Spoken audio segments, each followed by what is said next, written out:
Bueno, nuevamente estamos con Julio Cegueda, asesor de la Defensoría del Consumidor, quien hoy nos explicará cómo aplican las instituciones financieras los intereses que pagamos en nuestros créditos. Le invitamos a que se quede con nosotros y se informe sobre este tema, ya que en muchas ocasiones no sabemos esto, no sabemos los detalles y a lo mejor estamos pagando más de la cuenta. Julio, buenas tardes, muchas gracias por estar con nosotros. No, gracias a ustedes, gracias a Canal 12 y muchas gracias a la gente que nos ve.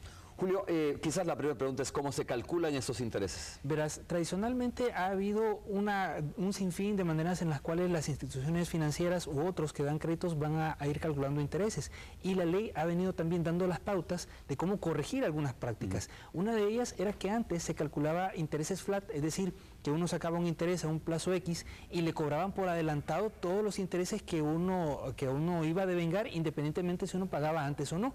Eso ha venido a cambiar con la Ley de Protección al Consumidor, porque en el artículo 12 se establece que el cálculo debe ser a saldo diario, es decir, que si yo pago un par de días antes o meses antes un crédito, habrá una cantidad de intereses que yo no voy a tener que pagar. Esa es una de las nuevas reglas, por ejemplo, en el cálculo de intereses. A ver, para calcular los intereses se aplica la misma fórmula tanto para créditos personales, hipotecarios o para las mismas tarjetas de crédito, ¿o es una fórmula distinta que se aplica? Siempre las reglas generales van a ser las mismas, que es precisamente el tema del saldo diario, el tener en cuenta también que no vale que el interés me lo dividan a 360 días del año comercial, porque eso me va a dar un par de puntos de interés que me va a aumentar la cantidad a pagar, sino que tiene que ser exactamente a 365 días, por ejemplo, y lo mismo va a aplicar si es un crédito hipotecario, un prendario, personal o de la naturaleza que sea. Muchas veces, Julio, uno se pregunta, bueno, en la medida que voy abonando más a mi crédito, ¿no?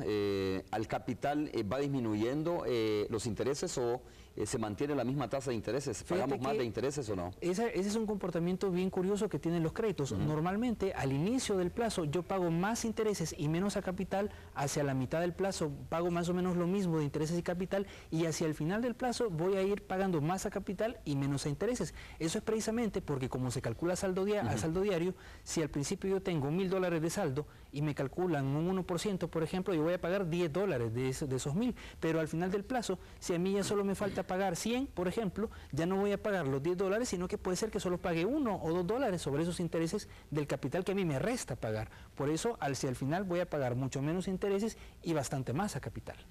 Y la gente está pendiente de esto, según las experiencias que ustedes han tenido, realmente de saber si no le están cobrando más por el interés o le están cobrando lo correcto, por decirlo de esa manera. De repente, la fórmula o los mecanismos que se puedan tener para hacer un cálculo, para ver si el interés se están aplicando bien o no, puede no ser tan fácil para el común de nosotros.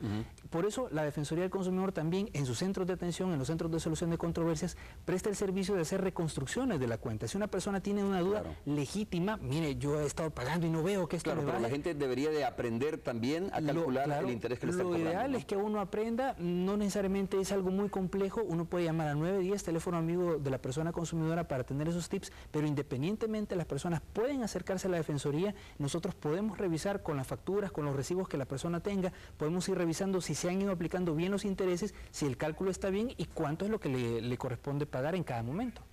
Julio, ¿hay alguna entidad que, además de la Defensoría, ¿no?, que se dedique a esto, a explicarle a la población, por ejemplo, o a las personas cómo calcular ese interés y saber que le están cobrando exactamente lo que corresponde? Bueno, como esto funciona dentro del Sistema Nacional de Protección al Consumidor, junto con la Defensoría está también la Superintendencia del Sistema Financiero, que se encarga de hacer una controloría, una revisión, digamos, de oficio del funcionamiento de los bancos. Sin embargo, la Defensoría siempre va a estar como cerca de la gente. Si hay cualquier duda, si hay cualquier consulta, al 910 o a la página web, que es www.defensoria.gov.sb, o visitarnos en nuestra... Y rápidamente, ¿qué documentos tiene que llevar la persona que acuda a la Defensoría? Idealmente, los comprobantes de pago, el DUI, el documento de identidad y el contrato, porque ahí es donde vamos a ver cuáles han sido las condiciones originales del contrato. Muy bien, Julio, muchas gracias por haber estado con nosotros. Un gusto haber compartido contigo estos consejos que son muy importantes para que las personas los hagan suyos, ¿no?, y los pongan en práctica realmente. Y si tienen dudas, por supuesto, acudir a la Defensoría del Consumidor. Nuevamente una pausa, regresamos.